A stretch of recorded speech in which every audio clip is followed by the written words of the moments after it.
नमस्कार, मी Sarjerao Salve Star India One मध्ये आपणा सर्वांचं हार्दिक स्वागत करत आहे।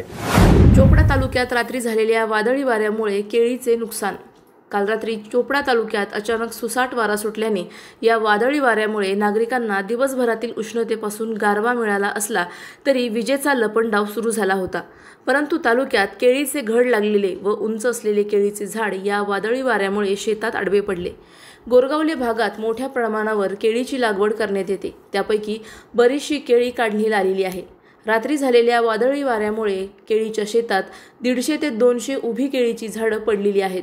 त्यामुळे शेतकऱ्याचे मोठ्या प्रमाणावर नुकसान झाले असल्याने कृषी विभागामार्फत पंचनामे करून शासनामार्फत शेतकऱ्यांना भरपाई मिळावी अशी अपेक्षा करण्यात येत आहे।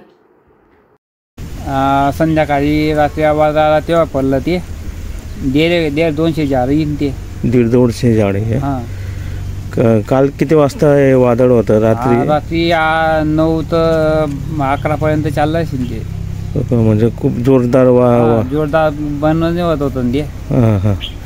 आणि आपले केळीचे जे हाईट आहे ते उंच आहे आणि घड लागलेले आहेत। घर लागले पूर्ण कितीत आपले शेतात लागवड का?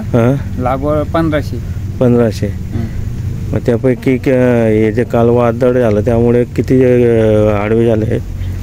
200च्या अंदाजे आमच्या 200 पर्यंत। म्हणजे आता घड चांगले निघण्या म्हणजे घड लागलेले होते। हां, वजनदार होते ना। आता 75 झाड निघलं ना, त्याचे वजन 11 क्विंटल आलंय। अच्छा अच्छा। हे 1.5-2 याचे जास्त आहे। हां, याचे बी समजिला तुमचे 22 क्विंटल 23 क्विंटलच्या नुकसान। तर पंचनामे करून शेतकऱ्यांना काहीतरी मिळाला पाहिजे। शासनाने पंचनामे केले पाहिजे। नाव बी सांगतो, काय नाव आहे आपलं? क्षेत्राचे नाव ताळचंद रामदास। अच्छा।